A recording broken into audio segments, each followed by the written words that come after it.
I'm Sara Yeganeh. I am a data scientist here at Church and Dwight. I am a data scientist, which means I basically look for patterns and things and try to really alter the choices that are being made by our business so that things are data driven, so that just because you think something might be a good idea or whatever, we really try to back that up, make sure that that's exactly, what we're doing. And this is not really where I had initially thought I would end up, but it has kind of worked out that this is what I do every day, and it's very, very fulfilling.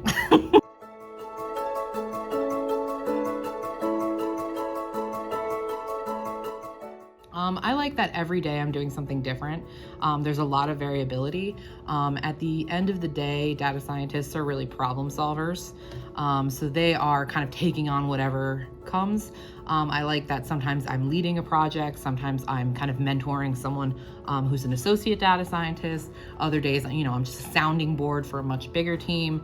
So I do really like that every day is something different, that, there are different types of problems and you have to approach them different ways. And yeah, you have similar things in your toolbox that you bring to every problem, but I do like that there's a lot of variability. You never know what's going to happen. And there's also this camaraderie and kind of respect that exists here, that I, especially coming from academia, I very, very much appreciate and I'm a big fan of.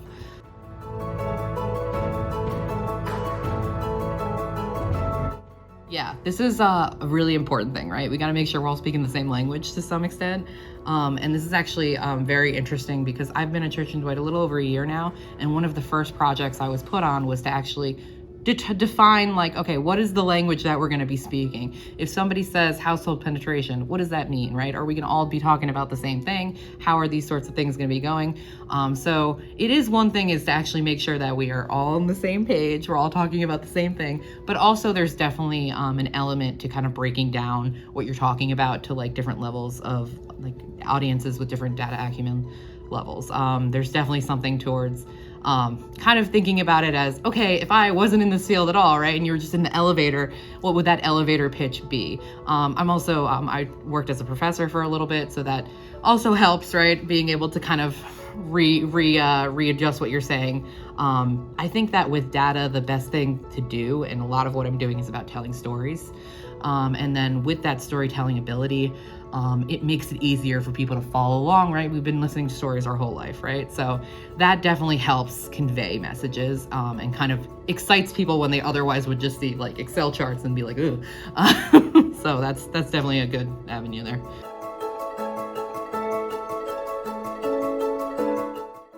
So I actually have a doctorate in political science, which is very strange for someone who's working in data science. I've always been really interested in politics. I'm the daughter of an Iranian refugee.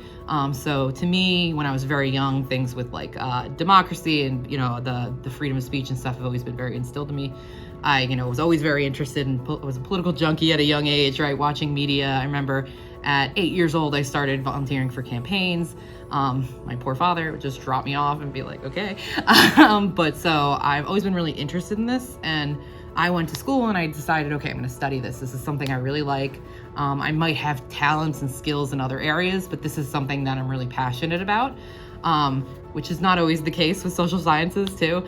So I, when I got to college, I really threw myself into it, was kind of protesting a lot, getting very active. I worked for the Democratic National Committee for a little while. That was an amazing experience.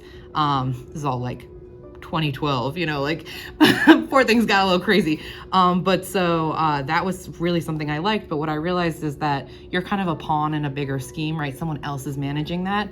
And I would be really passionate and very outwardly kind of talking about stuff and, being a leader on campus. But then I realized that, you're kind of talking into a void. And so I had a really interesting interaction with a professor. I was studying kind of political theory, and he said to me, your paper is written like an activist. You're just talking about stuff. There's no data backing this up. There's no evidence backing this up. This is very convincing, but it would be more, it doesn't mean anything unless there's something really substantially kind of holding it up. And I kind of felt like that was kind of echoed through what I was doing, right? I'm participating in this, I'm, voting, helping with voter registration drives, but am I actually doing anything? And this is where I really became interested in how people were making decisions and how people think about things.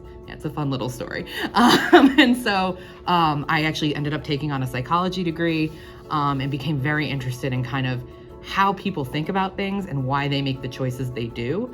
And so I ended up going to graduate school following undergrad at Stony Brook University, and I got my degree specifically in political psychology.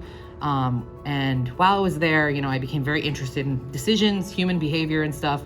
Of course, because I'm such a nerdy person, I ended up sitting in on like consumer psych classes, and I saw there was a huge parallel between kind of human behavior and like politics, right? Selling soap and selling a politician, to me, same thing. But so what I found there was, each step I started learning, okay, this is kind of what I like to do. When I was in grad school, I noticed I have a lot of skills that are mathematical and things that pair well with this.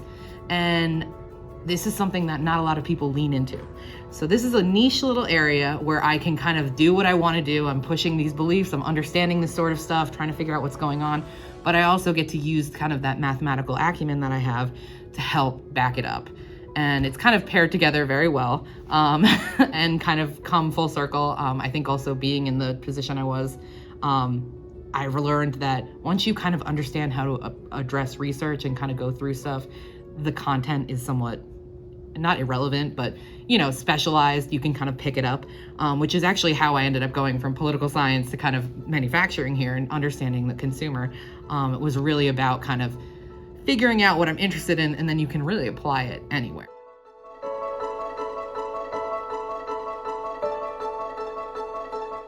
Actually, while I was in grad school is very hard.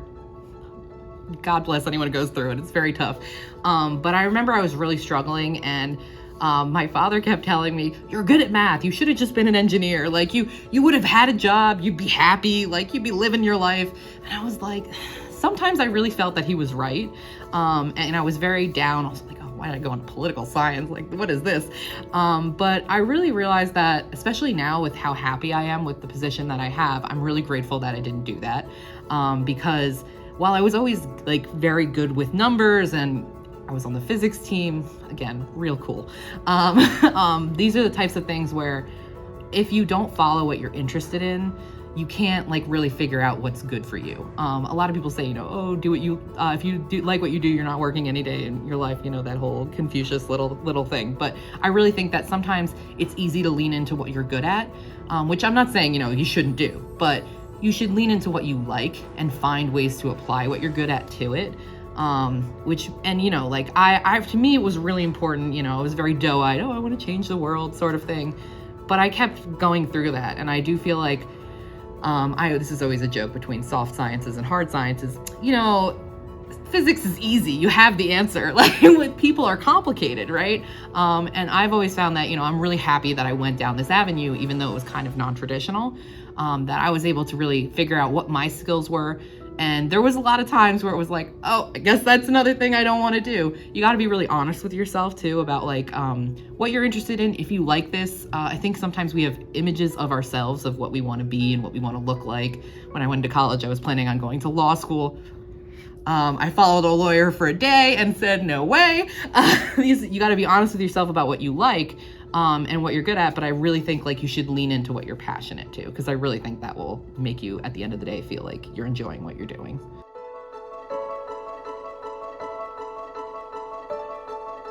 I do think like looking for opportunities are really important because you don't know if you don't like something unless you try it, right? I remember, high school, I worked for hilariously, the Department of Consumer Protection. Who knew that would come full circle here? But like these types of experiences, if you don't know, you'll always wonder about. I think a lot of times we're not aware of all the jobs that exist, right? And so you're like, oh, okay, this is really what this job is, and this is what's this doing. To me, though, the biggest thing I can kind of tell anyone to do, and this is again always going back to my dad here, he always tells me, ask questions. I used to come home, what questions did you ask today? All right. So asking questions, I think, is so important. Actually, when I teach classes, that's the thing I want people to come out of the class with, is how to figure out how to question the information they're getting. What does this mean? How is that defined? And that is really, really the root of a lot of the data science logic is, what are we really talking about? What are we really looking for? And it's constantly, asking more questions to make sure you understand behavior, because that's what science is, right? We're constantly interested in this stuff. And I think that is the best thing you can do is ask questions and kind of just be like, oh, what about this? What about that? That's the only way to really explore.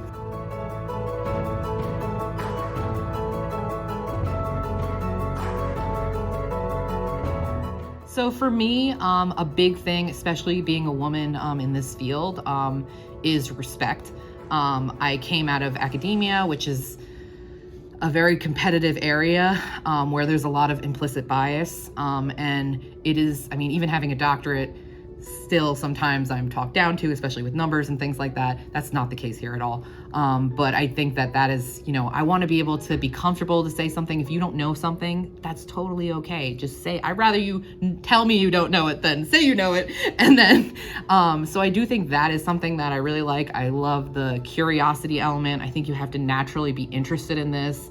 And that kind of lends to that ambition and initiative, right? Like, especially if you're constantly asking questions, yeah, I was assigned this project, but I'm curious about where this goes 3 steps down the line. And even if that's not technically part of the project, I'm still going to check it out just for my own, well-being, and knowing that that's what happened. So those are like things that I really value. One of the things at Church and Dwight that I really value is the kind of camaraderie that we have here. Our team is kind of very new, very innovative, and we feed off of each other in a very positive manner.